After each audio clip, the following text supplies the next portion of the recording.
Luego seguíamos adelante y ya nada interrumpía el higiénico y monótono pisoteo rústico en la oscuridad.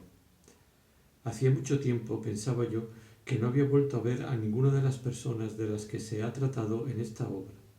Solo en 1914, durante los 2 meses que había pasado en París, había distinguido de lejos a Monsieur de Charlus y visto a Bloch y a Saint-Loup, a este último solo 2 veces.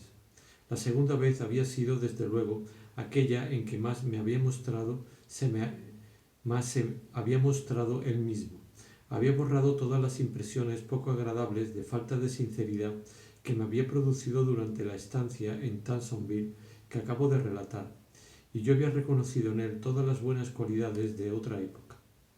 La primera vez que lo había visto después de la declaración de guerra, es decir, a principios de la semana siguiente, mientras Bloch daba muestra de los sentimientos más patrioteros, Saint-Loup, en cuanto Bloch nos dejó, no había ahorrado ironías contra sí mismo por no incorporarse al servicio, y casi me había chocado la violencia de su tono.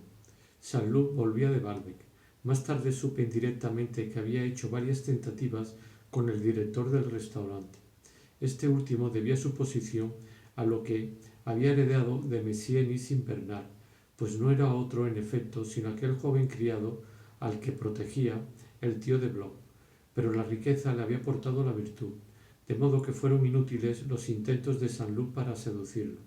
Así, por compensación, mientras jóvenes virtuosos se abandonan con los años a pasiones de las que por fin han tomado conciencia, adolescentes fáciles se vuelven hombres de principio contra los que chocan desagradablemente los charlus, que acuden fiados en viejas historias, pero demasiado tarde. Todo es cuestión de cronología. No, exclamó Robert con ímpetu y alegría. Todos los que no se baten, cualquiera que sea la razón que den, es porque no tienen ganas de que los maten. Es por miedo. Y con el mismo gesto de afirmación, aunque más enérgico incluso, con que había subrayado el miedo de los otros, añadió: y yo, si no me reincorporo al servicio, es simplemente por miedo, por eso. Ya había notado yo en distintas personas que la afectación de sentimientos loables no es la única tapadera de los malos, sino que otra más nueva es la exhibición de estos malos, de modo que, cuando menos, no se dé la impresión de querer ocultarlos. En Saint-Loup, además, esta tendencia se veía reforzada por su costumbre, cuando había cometido una indiscreción o metido la pata, y que se le habían podido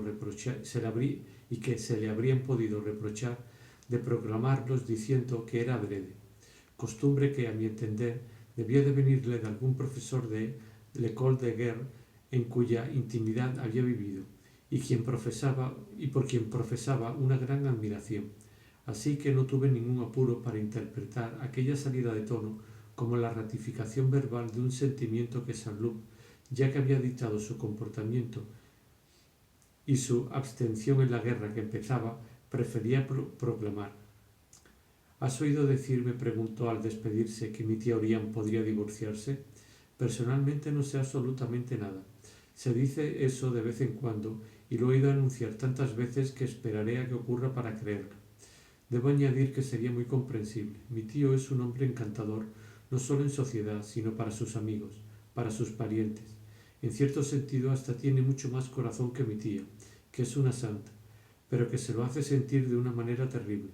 Solo que él es un marido espantoso, que nunca ha cesado de engañar a su mujer, de insultarla, de tratarla brutalmente, de privarla de dinero. Sería tan natural que lo deje que es una razón para que sea cierto, pero también para que no lo sea porque puede pensarse y decirlo. Además, ya que lo ha soportado tanto tiempo, ahora ya sé que hay muchas cosas que se anuncian sin ningún motivo, que se desmienten y que luego, más tarde, resultan verdaderas. Eso me hizo pensar en preguntarle si alguna vez habían tratado de casarlo como Mademoiselle de Guermantes. Se sobresaltó y me aseguró que no, que solo era uno de esos rumores de sociedad que nacen de vez en cuando sin saber por qué, que se desvanecen del mismo modo y cuya falsedad no vuelve más prudente a quienes los creyeron en cuanto nace un rumor nuevo de esponsales de divorcio o un rumor político, para prestarle fe y y propararlo. No habían pasado 48 horas cuando ciertos hechos de los que tuve conocimiento me demostraron lo mucho que me había equivocado en la interpretación de las palabras de Robert. Todos los que no están en el frente es que tienen miedo. Saint-Loup lo había dicho por brillar en la conversación, por hacer originalidad psicológica, cuando todavía no estaba seguro de que su solicitud sería aceptada, pero mientras tanto hacía todo lo posible para que lo fuese, siendo en este caso menos original en el sentido que él creía que debía darse a esa palabra, pero más profundamente francés de Saint-André-de-Champs, más conforme con todo lo que de mejor había en ese momento en los franceses de Saint-André-de-Champs, señores, burgueses y siervos respetuosos de los señores o rebeldes contra los señores, dos divisiones igualmente francesas de la misma familia, subtipo François y subtipo Morel, de la que dos flechas partían, para reunirse de nuevo en una misma dirección, la de la frontera. A Bloch le había encantado oír la confesión de cobardía de un nacionalista, que por otra parte no lo era tampoco, y como Saint-Loup le preguntara si también él debía partir, había adoptado una expresión de sumo sacerdote para responder miope. Pero Bloch había cambiado completamente de opinión sobre la guerra unos días después, cuando vino a verme enloquecido. Aunque miope, lo habían declarado útil para el servicio.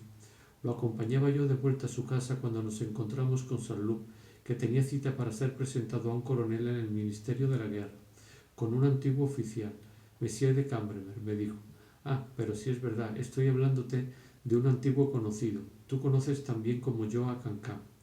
Le respondí que sí, que lo conocía, y también a su mujer, y que solo los apreciaba a medias, pero estaba tan acostumbrado desde que los había visto por primera vez a considerar a la mujer como un personaje pese a todo notable, que conocía a fondo a Schopenhauer y en última instancia tenía acceso a un medio intelectual totalmente vedado a su tosco marido, que al principio me extrañó oír a Saint-Loup replicarme: su mujer es idiota, lo admito, pero él es un hombre excelente que tenía dotes y que sigue siendo muy agradable. Pero la idiotez de la mujer, por la idiotez de la mujer, Saint-Loup entendía sin duda su deseo frenético de frecuentar el gran mundo, cosa que en el gran mundo juzga con la mayor severidad. Por las cualidades del marido, sin duda algo de las que le reconocía su madre cuando lo consideraba lo mejor de la familia. Por lo menos a él no le preocupaban las duquesas, aunque a decir verdad, sea esta una inteligencia que difiere de la que caracteriza a los pensadores, tanto como la inteligencia de haber sabido hacer fortuna, que el público reconoce en determinado hombre rico. Pero las palabras de Saint-Loup no me desagradaban al recordarme que la pretenciosidad es vecina de la estupidez y que la sencillez tiene un sabor algo escondido pero agradable. Cierto que no había tenido ocasión de saborear la de Monsieur de Cambremer, mas eso es precisamente lo que hace que un ser sea tantos seres distintos según las personas que lo juzgan, incluso dejando a un lado las diferencias de criterio. Del señor de Cambremer yo no había conocido más que la corteza, y su sabor, que otros me atestiguaron, me era desconocido. Bloch nos dejó delante de la puerta de su casa, rebosante de amargura contra Saint-Loup, diciéndole que ellos, los hijos de papá, con galones, los que se pavoneaban en los estados mayores, no arriesgaban nada, y que él, siempre soldado de segunda clase, no tenía ninguna gana de dejarse agujerear el pellejo por Guillermo. Parece que el emperador Guillermo está gravemente enfermo, respondió Saint-Loup. Bloch, que como todas las personas muy vinculadas a la bolsa, acogía con particular facilidad las noticias sensacionales, añadió: hasta se dice mucho que ha muerto. En la bolsa, todo soberano enfermo, sea Eduardo VII o Guillermo II, está muerto. Toda ciudad a punto de ser sitiada está tomada. Si lo ocultan, añadió Bloch, es para no desmoralizar a la opinión entre los boches. Pero murió en la noche de ayer. Mi padre lo sabe de una fuente de primer orden. Las fuentes de primer orden eran las únicas que Monsieur Bloch, padre, tenía en cuenta, sea que, por la posibilidad que tenía, gracias a sus altas relaciones, de estar en comunicación con ellas, recibiera la noticia todavía secreta de que la exterior iba a subir o la de Bers a bajar. Por otra parte, si en este preciso momento se producía un alza en la de Bers u ofertas en la exterior, si el mercado de la primera era firme y activo y el de la segunda inseguro, débil, y había que estar a la expectativa, la fuente de primer orden no por ello dejaba de ser una fuente de primer orden. Por eso Bloch nos anunció la muerte del Kaiser en un tono misterioso e importante, pero también de rabia. Le irritaba de manera particular oír decir a Robert el emperador Guillermo. Creo que ni bajo la hoja de la guillotina habrían podido hablar de otro modo Saint-Loup y Messier de Guermantes. Si dos hombres del gran mundo fueran los únicos seres vivos en una isla desierta donde no tendrían que dar muestras de buenas maneras a nadie, se reconocerían por esas huellas de educación, de la misma manera que dos latinistas citarían correctamente a Virgilio. Ni siquiera torturado por los alemanes habría podido decir Saint-Loup nunca otra cosa que el emperador Guillermo. Y ese savoir-vivre es, pese a todo, indicio de graves trabas para la inteligencia. Quien no sabe rechazarla sigue siendo un hombre de mundo. Lo que no quita para que esa elegante mediocridad sea deliciosa, sobre todo por la generosidad oculta y el inesperado heroísmo de que se acompaña, al lado de la vulgaridad de Bloch, cobarde y fanfarrón al mismo tiempo, que le gritaba Saint-Loup. ¿No podrías decir Guillermo a secas? Claro, tienes canguelo, ya estás arrastrándote a su rodilla. Buenos soldados tendremos en la frontera, les lamerán las botas a los boches. Mucho galón es lo que sois todos vosotros, y solo sabéis pavonearos en un cuartel, eso y nada más. Este pobre Bloch quiere que, sea como sea, yo no haga otra cosa que lucir el uniforme, me dijo Saint-Loup sonriendo cuando dejamos a nuestro compañero, y comprendí perfectamente que lucirse no era en absoluto lo que Robert deseaba, aunque entonces no me diese cuenta de sus intenciones con la exactitud con que lo hice más tarde, cuando, por estar la caballería inactiva, obtuvo permiso para servir como oficial de infantería, luego de cazadores a pie, y por último cuando ocurrió lo que vino después y que se leerá más adelante. Pero del patriotismo de Robert, Bloch no se daba cuenta por la sencilla razón de que Robert no lo expresaba de ninguna forma. Si Bloch nos había hecho profesiones de fe perversamente antimilitarista una vez que lo declararon útil, antes, cuando se creía declarado inútil por miopía, había hecho las declaraciones más patrioteras.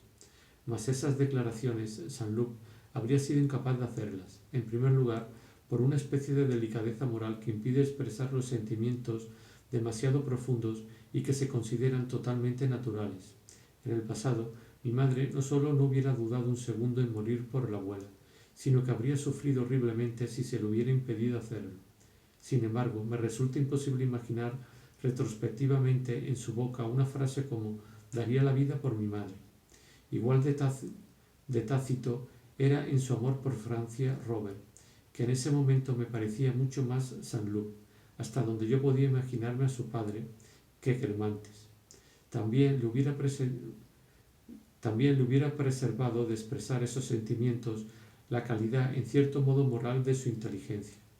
En los trabajadores inteligentes y verdaderamente serios hay cierta aversión por los que convierten en literatura lo que hacen, por los que lo hacen valer.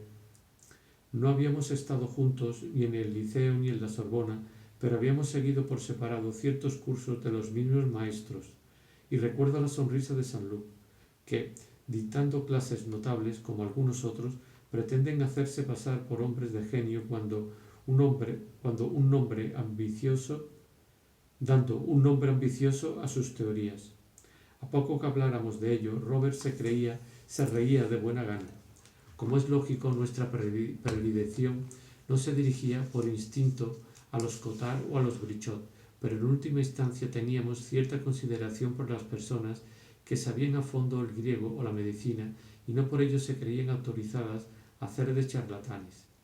Ya he dicho que si todos los actos de mamá descansaban antaño en el sentimiento de que hubiera dado la vida por su madre, tal sentimiento nunca se lo había formulado a sí mismo, y en cualquier caso le habría parecido no solo inútil y ridículo, sino chocante y vergonzoso expresarlo a los demás. De igual modo me resultaba imposible imaginar en boca de Saint-Loup, hablándome de su equipamiento, de las diligencias que tenía que hacer, de nuestras posibilidades de victoria, del escaso valor del ejército ruso, de lo que haría Inglaterra, me resultaba imposible imaginar en su boca ni siquiera las frases más elocuentes dichas por el más simpático de los ministros a los diputados puesto en pie y entusiasta.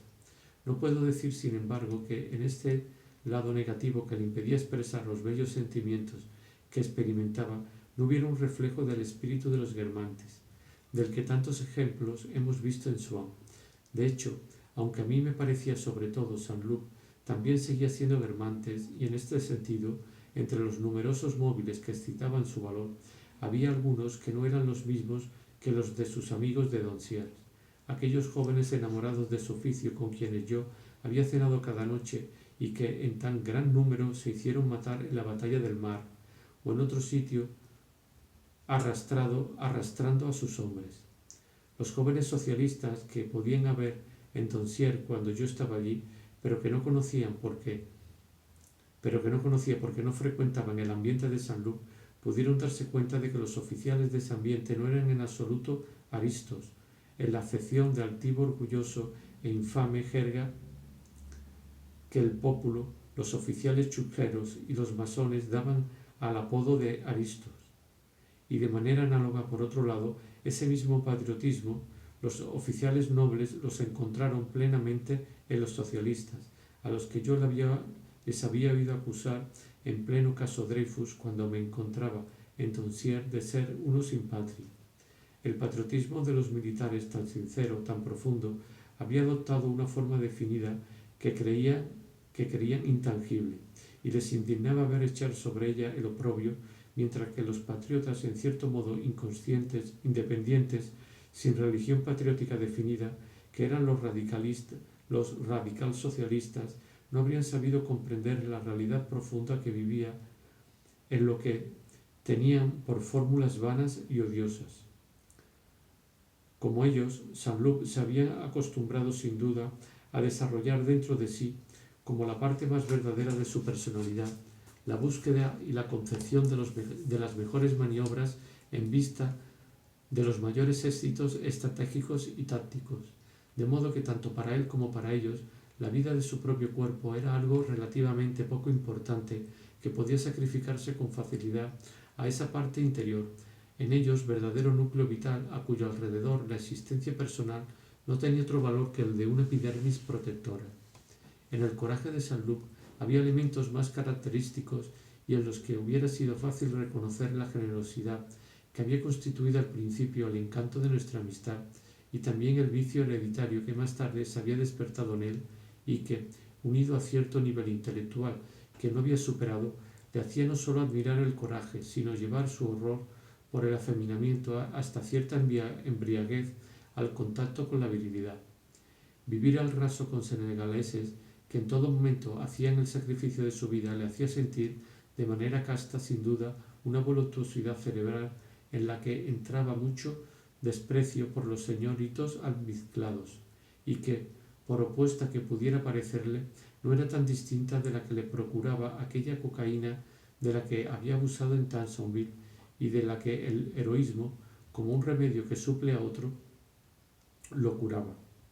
En su valor había ante todo aquel doble hábito de cortesía que por un lado le hacía cubrir de elogios a los otros y contentarse para sí mismo con obrar bien sin decir nada, al contrario de un Bloch que le había dicho durante nuestro encuentro,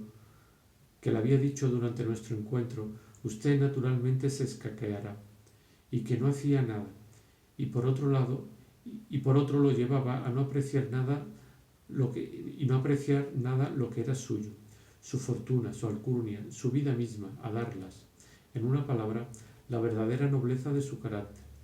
Pero son tantas las fuentes que se confunden en el heroísmo que de él formaban parte la nueva inclinación que se había manifestado en Saint-Loup y también la mediocridad intelectual que no había podido superar.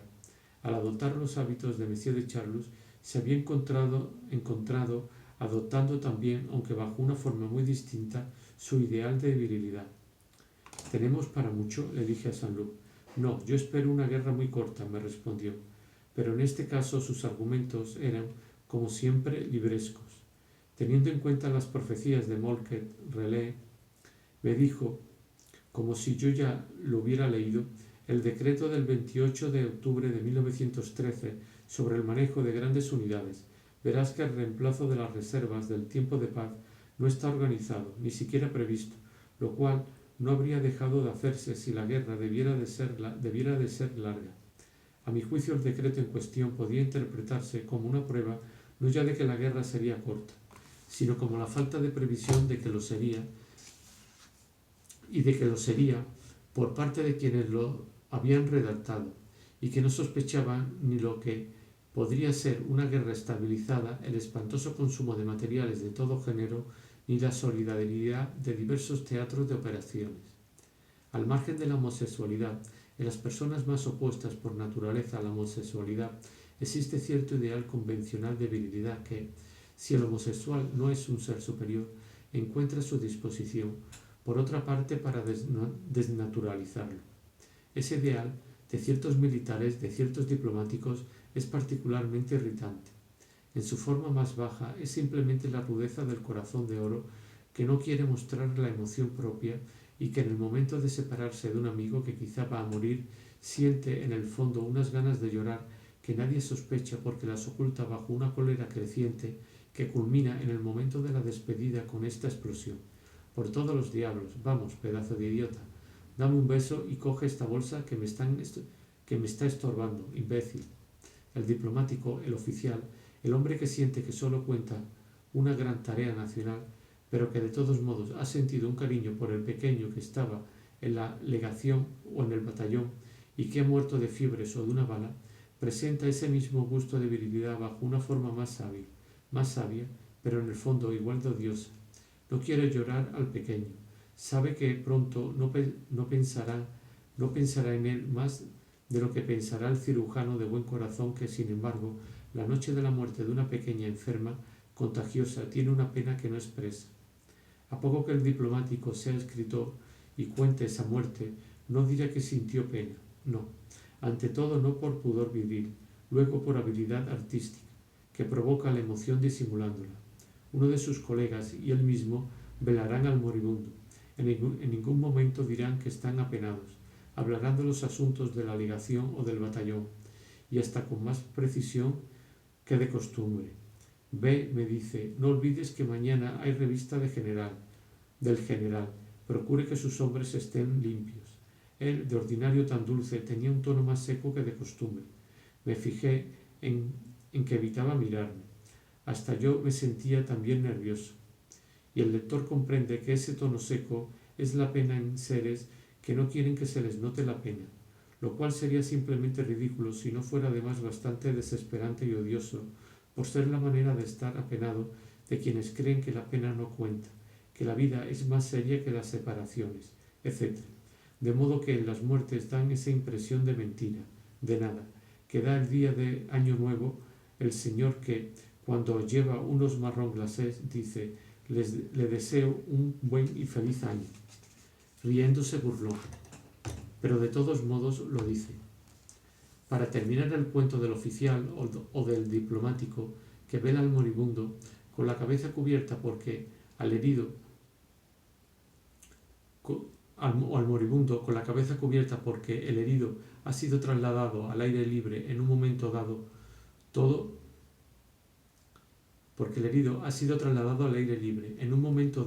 se acabó.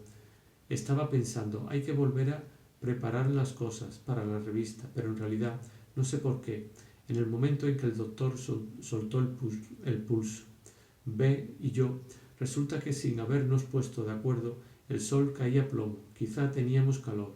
De pie delante de la cama, nos quitamos nuestros kepis.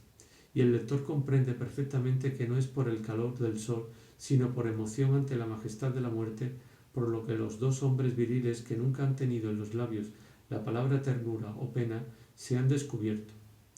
El ideal de virilidad de los homosexuales tipo Saint-Loup no es ese, pero sí igual de convencional e igual de falso. La mentira estriba para ellos en el hecho de no querer darse cuenta de que el deseo físico está en la base de unos sentimientos a los que atribuyen otro origen. El señor de Charlus detestaba el afeminamiento. Saint-Loup admiraba el valor de los jóvenes, la habilidad de las cargas de caballería, la nobleza intelectual y moral de las amistades entre hombres, enteramente puras, en las que sacrifican la vida uno por el otro. La guerra que provoca en capitales donde ya no hay más que mujeres, la desesperación de los homosexuales, es por el contrario la novela apasionada de los homosexuales si son lo bastante inteligentes para forjarse quimeras, pero no lo suficiente para saber calar en ellas, reconocer su origen, juzgarse. De modo que cuando ciertos jóvenes se alistaron simplemente por espíritu de imitación deportiva, lo mismo que un año todo el mundo juega al diablo, para Saint-Loup la guerra fue más el ideal mismo que imaginaba perseguir en sus deseos, mucho más concretos, pero anublados de ideología, ese ideal servido en común con los seres que prefería, en una orden de caballería puramente masculina, lejos de las mujeres, donde podía exponer su vida para salvar a su ordenanza y morir inspirando un amor fanático en sus hombres. Y así, aunque en su valor hubiese muchas otras cosas, el hecho de ser un gran señor formaba parte de él, y también lo formaba, bajo una forma irreconocible e idealizada, la idea de Monsieur de Charlus de que pertenecía a la esencia de un hombre no tener nada de afeminado. Por otra parte, así como en filosofía y en arte dos ideas análogas sólo valen por la forma en que están desarrolladas y pueden diferir muchísimo si son expuestas por Jenofonte o por Platón, así, sin dejar de reconocer lo mucho que tiene uno del otro en su comportamiento, admiro a Saint-Loup pidiendo ser enviado al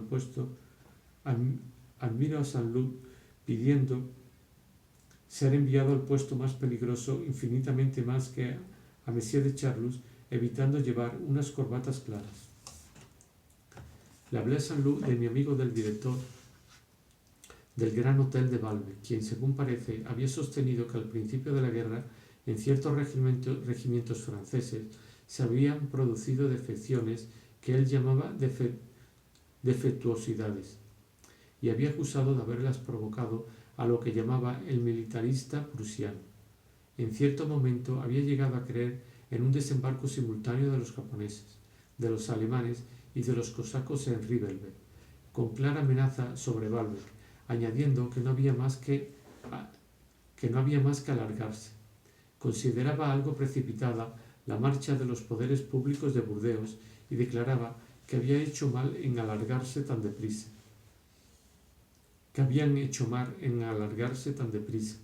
Sobre su hermano, este germanófobo decía riendo: está en las trincheras, a 25 metros de los boches, hasta que, cuando se descubrió que también él lo era, lo metieron en un campo de concentración. A propósito de Baalbek, ¿te acuerdas del antiguo liftier del hotel?, me dijo Saint-Loup al despedirse en el tono de quien no parece saber demasiado bien quién era y contara conmigo para que se lo aclarase. Se alista y me ha escrito para que le haga entrar en aviación. Seguramente el lift estaba harto de subir en la caja cautiva del ascensor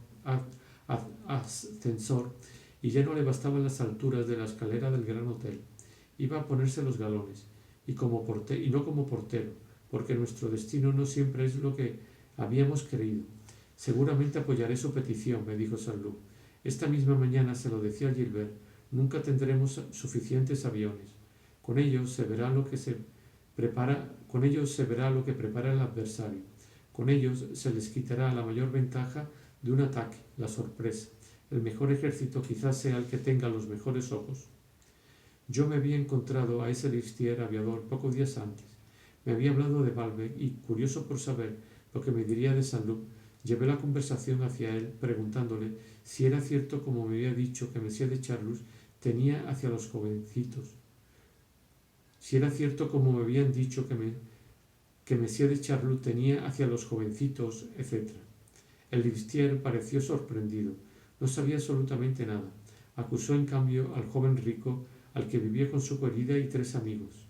Como daba la impresión de meter de meter todo en un mismo saco, y yo sabía que Monsieur de Charlus, que me lo había dicho, no, como se recordará, delante de Brichot, que él no lo era, repliqué a Liftier que debía equivocarse.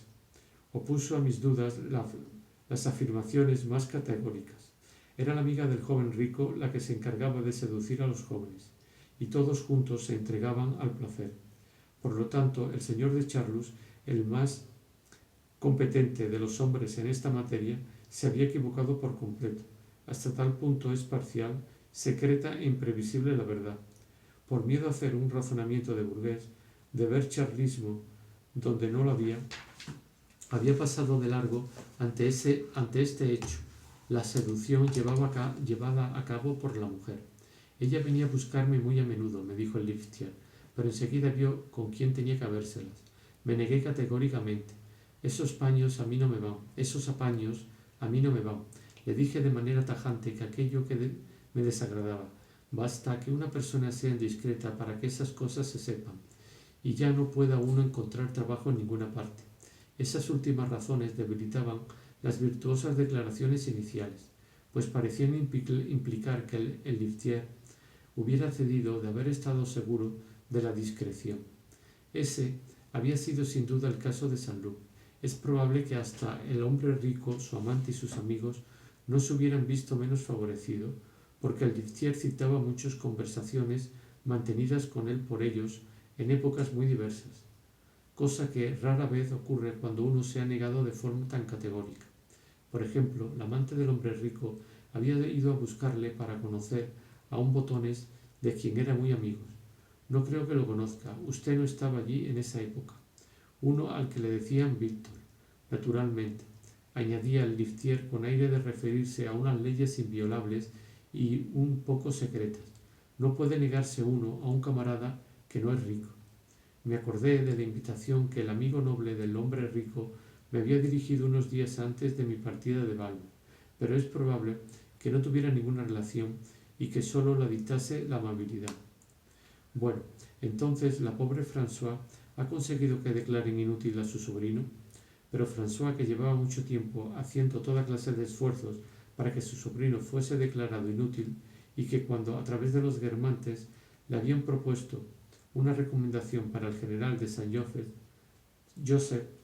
había respondido en un tono desesperado: «Oh no, no servirá de nada. No hay nada que hacer con ese viejo.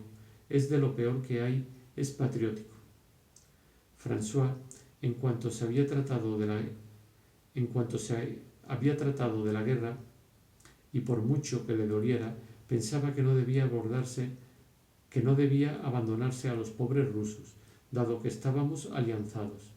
El mayordomo, pese a estar convencido de que la guerra no duraría más de 10 días y de que acabaría con la victoria brillante de Francia, no se hubiera atrevido, por miedo a verse desmentido por los acontecimientos, ni tampoco hubiera tenido imaginación suficiente para predecir una guerra larga e indecisa. Pero de esa victoria completa e inmediata trataba al menos de extraer por adelantado cuanto podía hacer sufrir a François. Podría armarse un escándalo, porque al parecer hay muchos que se niegan a ir, chiquillos de 16 años que lloran, y decirle también, para picarla, cosas desagradables, lo que él llamaba soltarle una pedrada, lanzarle un apóstrofe, enviarle un retruécano.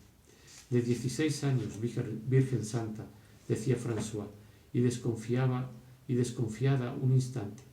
Decían, sin embargo, que sólo los cogerían después de 20. Todavía son unos niños. Naturalmente los periódicos tienen orden de no decirlo. De cualquier modo, será toda la juventud la que esté delante. No volverán muchos. Por un lado tendrá algo bueno. Una buena sangría siempre viene bien de vez en cuando. Hará prosperar el comercio. Maldita sea, si hay chiquillos demasiado tiernos que tienen una vacilación, se los fusila inmediatamente. 12 balas en el pellejo y a otra cosa. Por un lado se necesita eso. Y además, a los oficiales, ¿qué puede importarles? Ellos cobran sus pesetas. Es todo lo que piden. François se ponía tan pálida durante cada una de estas conversaciones que era de temer que el mayordomo le hiciese morir de un ataque al corazón. No por eso perdía sus defectos. Cuando venía a verme una muchacha, por enfermas que tuviese las piernas de la vieja criada, si por casualidad salía yo un instante de mi cuarto, la veía encaramada en una escalera en el ropero, buscando, decía ella, algún abrigo mío para ver si no se lo comían las polillas. En realidad, para escucharnos. A despecho de todas mis críticas, seguía conservando su insidiosa manera de hacer preguntas de una manera indirecta, para la que desde hacía algún tiempo utilizaba un cierto porque seguramente. No atreviéndose a decirme ¿tiene esa señora un palacete?, me decía, alzando tímidamente los ojos como los de un buen perro, porque seguramente esa señora tiene un palacete particular, evitando la interrogación flagrante, menos por educación que por no parecer curiosa. En fin, como los criados que más queremos, y sobre todo, si casi no nos prestan ya los servicios y las atenciones de su empleo, siguen siendo por desgracia criados y marcan con mayor nitidez los límites que nosotros querríamos borrar de su casta a medida que creen penetrar más en la nuestra, François tenía a menudo conmigo, para pincharme, hubiera dicho el mayordomo, esas extrañas salidas de una persona de mundo que no esas extrañas salidas que una persona de mundo no se habría permitido, con una alegría disimulada, pero no menos profunda que si hubiera sido una enfermedad grave, si yo tenía calor y el sudor del que no me preocupaba, perlaba mi frente, pero si está sudando a mares, me decía ella, asombrada como ante un fenómeno extraño, sonriendo un poco con el desprecio que causa alguna cosa indecente. Va usted a salir, pero se le ha olvidado ponerse la corbata, adoptando sin embargo la voz preocupada que se encarga de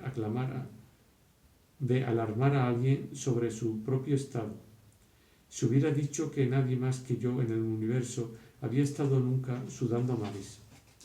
Por último, ya no hablaba bien como antes, porque en su humildad, en su tierna admiración por seres que eran infinitamente inferiores a ella, adoptaba sus feos giros de lenguaje, como su hija, quejándose de ella conmigo, que había dicho, no sé de quién lo había sacado,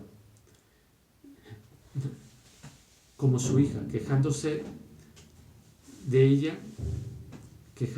ella conmigo, me había dicho, no sé de quién lo había sacado, siempre tiene algo que criticar, que cierro mal las puertas, y patatín y patatán. François debió de creer que sólo su educación incompleta la había privado hasta entonces de un giro tan bello, y en aquellos labios donde antaño yo había visto florecer el francés más puro, tuvo que oír varias veces al día y patatín y patatán. Es curioso, por otra parte, lo poco que varían no solo las expresiones sino los pensamientos en una misma persona. El mayordomo, que había tomado la costumbre de declarar que Monsieur Poincare era malintencionado no por el dinero, sino porque había querido la guerra a toda costa, lo repetía 7 u 8 veces al día ante el mismo auditorio habitual y siempre igual de interesado, ni una palabra era modificada, ni un gesto, ni una entonación. Aunque aquello solo durase 2 minutos, era inevitable como una representación. Sus faltas de francés corrompían el lenguaje de François tanto como los errores de su hija. Estaba convencido de que lo que tanto había ofendido a Monsieur de Rambuteau un día al oír al duque de Guermantes llamar los edículos Rambuteau, se llamaba Pistiers.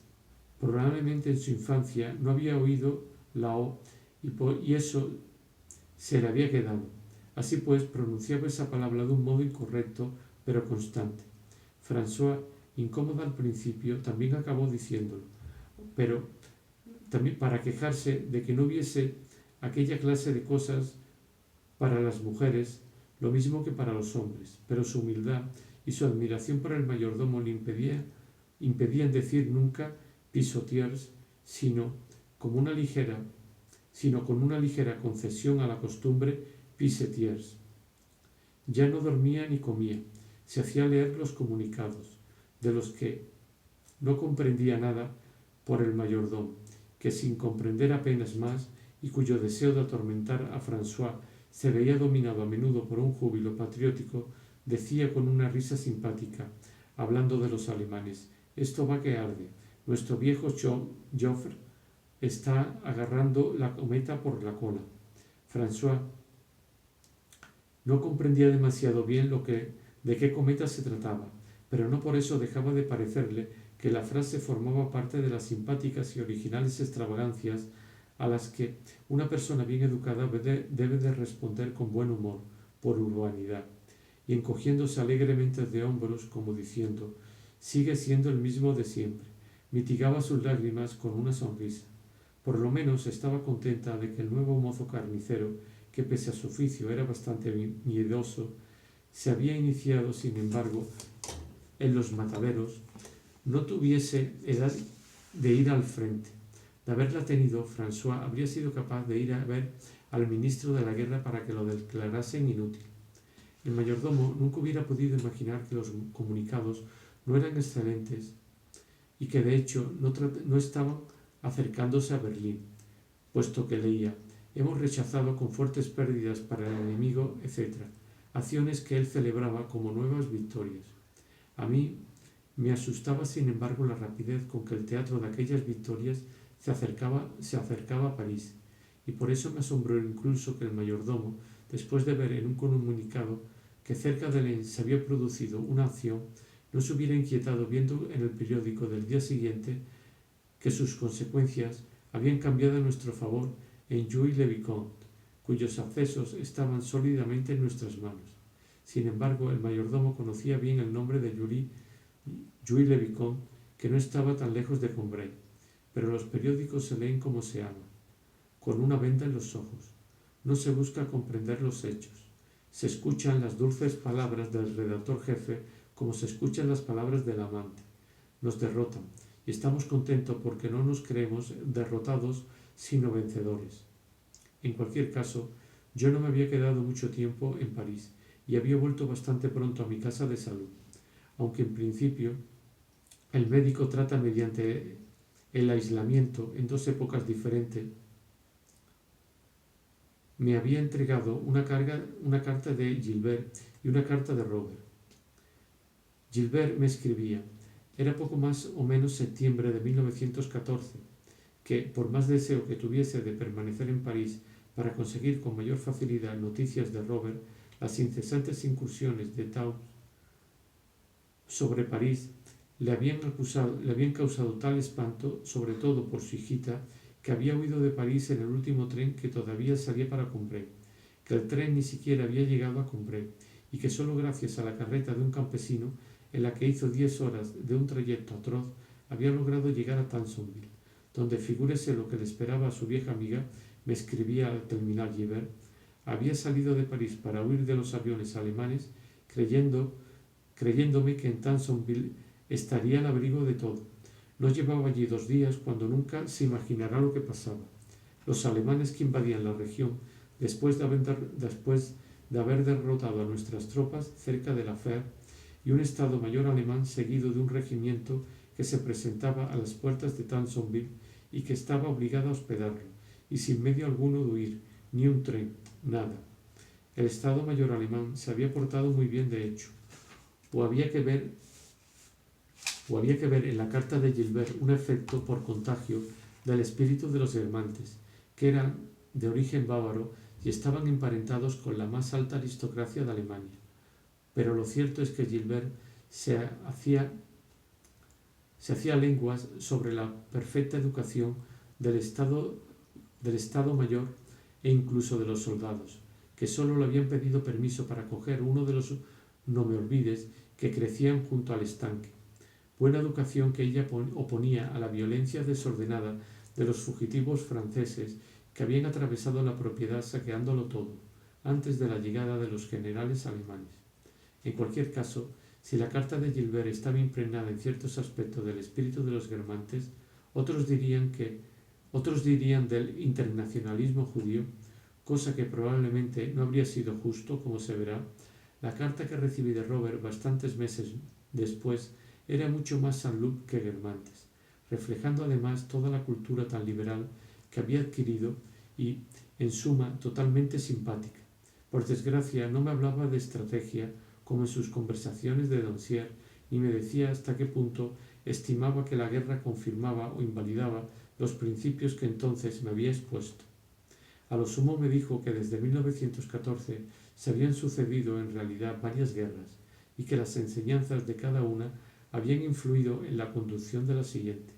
Y, por ejemplo, la teoría de la penetración se había completado con las tesis de que antes de penetrar había que arrasar por completo mediante la artillería el terreno ocupado por el adversario, pero luego se había comprobado que, por el contrario, ese arrasamiento imposibilitaba el avance de la infantería y de la artillería en unos terrenos donde los millares de agujeros de obús han creado otros tantos obstáculos. La guerra, me decía, no escapa a las leyes de nuestro viejo Hegel. Está en estado de perpetuo devenir. Era poco para lo que yo habría querido saber, pero lo que aún me irritaba más es que tampoco tuviera derecho a citarme nombres de generales. Y, además, por lo poco que me decía el periódico, no eran aquellos de los que tanto me había preocupado en Doncier por saber cuáles mostrarían más valor en una guerra los que dirigirían esta. Gesseline de Bourgogne, Galifet, Négrier habían muerto. Pau había dejado el servicio activo casi al principio de la guerra. De Joffre, de Foch, de Clemenceau, de Foch, de Castelnau, de Petain, no habíamos hablado nunca. Amigo mío, me escribía Robert, admito que consignas como no pasarán o los tendremos no son agradables. Mucho tiempo me han dado el mismo dolor de muelas que Poilou y el resto, y es desde luego una lata construir una epopeya sobre términos que son peor que un error gramatical o una falta de gusto, que son esa cosa contradictoria y atroz, una afectación, una pretenciosidad vulgares que tanto detestamos, como por ejemplo esas gentes que creen ingenioso decir la coco en vez de la cocaína. Mas si vieras a toda esta gente, sobre todo a la gente del pueblo, a los obreros, a los pequeños comerciantes, que no sospechaban el heroísmo que llevaban dentro y habrían muerto en su cama sin haberlo sospechado, correr bajo las balas para socorrer a un camarada, para recuperar a un jefe herido y, alcanzados ellos mismos, sonreír en el momento en que van a morir porque el médico jefe les hace saber que la trinchera ha sido tomada de nuevo por los alemanes. Te aseguro, querido muchacho, que esto da una bella idea de los franceses y que hace comprender las épocas históricas que en nuestras clases nos parecían un poco extraordinarias. Es tan hermosa la epopeya que pensarías, como yo, que las palabras no significan nada. Rodin o Madiol podrían hacer una obra maestra con una materia horrible y no se reconocería. Al contrario de semejante grandeza, Poilou se ha vuelto para mí una cosa de la que ni siquiera siento si al principio pudo contener una alusión o una broma, como cuando leemos Chouans, por ejemplo, pero siento que Poilou ya está listo para grandes poetas, como la palabra diluvio o Cristo o bárbaros, que ya estaban llenas de grandeza antes de que fueran empleadas por Hugo, Vigny o los demás. Digo que el pueblo, los obreros, es lo mejor que hay, pero todo el mundo está bien. El pobre Bagobert, el hijo del embajador, fue herido 7 veces antes de que lo mataran y cada vez que volvía de una expedición sin haber sufrido las secuelas, parecía excusarse y decir que no era culpa suya. Era una criatura encantadora. Nos habíamos hecho muy amigos. Sus pobres padres tuvieron permiso para venir al entierro y a condición de no vestir de luto y de no quedarse más de 5 minutos debido al bombardeo. La madre, un gran caballo, que quizá conozcas, podía tener mucho dolor, pero no se le notaba. En cambio, el pobre padre se hallaba en tal estado que te aseguro que yo, que he terminado por volverme totalmente insensible a fuerza de haberme acostumbrado a ver la cabeza del camarada que está hablándome súbitamente destrozada por un torpedo o incluso separada del tronco, no podía contenerme viendo el derrumbamiento del pobre Bagobert, que no era más que una especie de guiñapo. Por más que el general le dijese que era por Francia, que su hijo se había portado como un héroe, esto no hacía más que redoblar los sollozos del pobre hombre que no podía separarse del cuerpo de su hijo. En última instancia, y por eso hay que acostumbrarse al no pasarán, toda esta gente, como mi pobre ayuda de cámara, como Bagobert, han impedido pasar a los alemanes. A ti quizá te parezca que no avanzamos mucho, pero no hay que razonar. Un ejército se siente victorioso por una impresión íntima, como un moribundo se siente jodido. Y sabemos que lograremos la victoria y la queremos para adoptar una paz justa. No quiero decir solo justa para nosotros, realmente justa, justa para los franceses, justa para los alemanes. Desde luego, el azote no había elevado la inteligencia de Saint-Loup por encima de sí misma, así como los héroes de inteligencia mediocre y vulgar que escriben poemas durante su convalecencia se colocaban para describir la guerra no en el nivel de los acontecimientos, que en sí mismos no son nada, sino en el de la trivial estética cuyas reglas habían seguido hasta entonces, hablando como hubieran hecho 10 años antes de la sangrienta aurora, del trémulo vuelo de la victoria, etc. Saint-Loup, mucho más inteligente y artista, seguía siendo inteligente y artista, y anotaba para mí con gusto los paisajes mientras estaba inmovilizado en la linde de un bosque pantanoso, pero como si hubiera sido para una cacería de patos. Para hacerme comprender ciertos contrastes de sombra y de luz que habían sido el encanto de su madrugada, me citaba ciertos cuadros que ambos amábamos y no temía aludir a una página de la Romain Rolland, incluso de Nietzsche, con esa independencia de quien, estando en el frente, no tenía el mismo miedo a pronunciar un nombre alemán que los de retaguardia, e incluso con esa pizca de coquetería en citar a un enemigo que ponía, por ejemplo, al coronel Dupaty de Clam en la sala de testigo del caso Zola, en recitar, cuando pasaba delante de Pierre Quillard, poeta dreyfusista de la violencia más extrema, y a quien por lo demás no conocía, algunos versos de su drama simbolista La Fille aux mains coupées. Saint-Loup me hablaba de una melodía de Schumann. Solo daba el título en alemán y no se andaba con circunloquios para decirme que, cuando al alba había oído un primer gorjeo en la linde de aquel bosque, había sentido la misma ebriedad que si le hubiera hablado el pájaro de aquel sublime Siegfried que tanto esperaba escuchar después de la guerra. Y ahora, en mi segundo regreso a París, había recibido al día siguiente de mi llegada una nueva carta, que probablemente había olvidado aquella, o al menos su sentido, que he referido porque su salida de París a finales de 1900, una nueva carta de Gilbert, que probablemente había olvidado aquella, o al menos su sentido, que he referido porque su salida de París a finales de 1914 estaba relatada retrospectivamente de una manera bastante distinta. Quizás no sepa, mi querido amigo, me decía, que pronto hará 2 años que estoy en Tansonville. Llegué al mismo tiempo que los alemanes. Todo el mundo quiso impedir que me marchase. Me trataban de loca. Pero como me decían, está usted a salvo en París y se va a esas regiones invadidas justo en el momento en que todo el mundo procura escapar de ellas. No ignoraba todo lo que ese razonamiento tenía de sensato. Pero ¿qué quiere? No tengo más que una cualidad. No soy cobarde. O si prefiere, soy fiel. Y cuando supe que mi querido Tansonville estaba amenazado, no quise que nuestro viejo intendente se quedara solo defendiéndolo. Me pareció que mi sitio estaba a su lado. Y, además, gracias a esa decisión, he podido salvar más o menos el castillo. Cuando todos los demás de las cercanías, abandonados por sus propietarios presas del pánico, han sido casi todos completamente destruidos, y no solo salvar el castillo, sino las valiosas colecciones que tanto estimaba mi querido papá.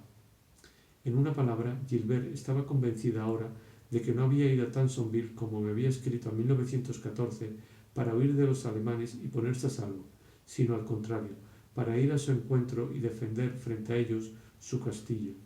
Por otra parte, ellos no se habían quedado en Tansonville, aunque no por eso Gilbert había dejado de tener en su casa un vaivén constante de militares que superaba con mucho al que arrancaban